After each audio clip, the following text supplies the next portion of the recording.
Que signifie perdre l'âme? Nous pouvons avoir une explication plus claire encore en lisant la parole de l'évangile de Luc, 12, 15, 21. Puis il leur dit, gardez-vous avec soin de toute avarice, car la vie d'un homme ne dépend pas de ses biens, serait-il dans l'abondance. Et il leur dit cette parabole. Les terres d'un homme riche avaient beaucoup rapporté. Et il raisonnait en lui-même, disant, que ferai-je? Car je n'ai pas de place pour entrer ma récolte.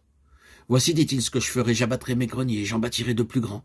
J'y amasserai toute ma récolte et tous mes biens. Et je dirai à mon âme, tu as beaucoup de biens en réserve pour plusieurs années. Repose-toi, mange, bois et réjouis-toi. Mais Dieu lui dit, insensé, cette nuit même ton âme te sera redemandée. Et ce que tu as préparé pour moi, qui sera-t-il? Il en est ainsi de celui qui amasse des trésors pour lui-même et qui n'est pas riche pour Dieu. Le mot âme ici est aussi âme dans le texte original. C'est pourquoi nous pouvons dire que sauver ou gagner l'âme signifie faire que l'âme jouisse, soit heureuse, satisfaite. D'autre côté, perdre l'âme signifie faire que l'âme souffre, soit affligée et pauvre. Cet homme riche, à cause de l'abondance de sa récolte et de ses biens, a donné à son âme jouissance, plaisir et satisfaction dans cet âge. Il a déjà sauvé son âme maintenant. Ainsi, sauver l'âme, c'est la rendre heureuse dans cet âge. Ce que nos yeux voient, nos oreilles entendent et nos mains et pieds touchent se fait par le moyen de notre corps. Mais ce qui, là-dedans, est conscient des plaisirs, c'est l'âme. L'âme est le siège de nos désirs naturels. Elle nous permet de sentir et de jouir. Les désirs de cette vie de l'âme demandent à être satisfaits. Belle musique qui calme l'émotion, littérature et philosophie qui élèvent la pensée.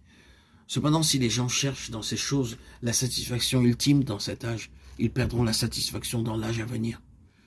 Si maintenant nous avons déjà reçu consolation dans ces choses, nous perdrons la gloire du royaume dans le futur.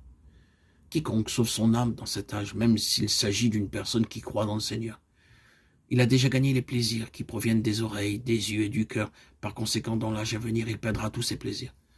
Celui qui gagne maintenant perdra dans le futur, tandis que celui qui perd maintenant gagnera dans le futur. C'est ce que nous devons comprendre au sujet du salut de l'âme. Gagner la gloire, la joie et la satisfaction du royaume dans le futur, c'est sauver l'âme. Perdre ces choses dans le futur, c'est perdre l'âme. Ayant été sauvés, il est évident que plus jamais nous ne pouvons être non sauvés. Néanmoins, nos actions ont beaucoup à faire avec notre position dans le royaume futur. Donc, que cherchons-nous maintenant? Combien il est difficile pour les jeunes d'abandonner les plaisirs de ce monde. Beaucoup cherchent à trouver satisfaction dans une spéciale demeure, dans la nourriture, l'habillement, les amusements et ainsi de suite.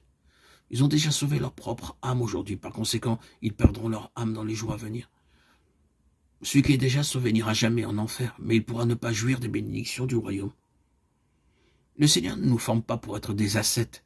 Il veut seulement nous persuader de ne pas nous laisser captiver par les choses de ce monde. Ces choses peuvent être légitimes, pourtant, toutes les choses légitimes ne sont pas avantageuses. À cause de cela, Paul dit, toutes choses sont permises, mais toutes choses ne sont pas avantageuses. Toutes choses sont permises, mais toutes choses n'édifient pas. 1 Corinthiens 10, 23. Que ce soit l'habillement, la nourriture ou l'abri, nous ne devons pas les rechercher pour notre propre jouissance.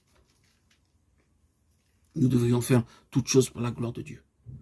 Si nous commençons à nous adonner à ces choses jusqu'à l'excès, nous nous sommes égarés. Celui qui aime le monde sauve sa propre âme, puisque le péché est entré dans le monde. Nous ne devons rien chercher de ce monde pécheur. Celui qui conservera sa vie la perdra, et celui qui perdra sa vie à cause de moi la retrouvera. Matthieu 10, 39.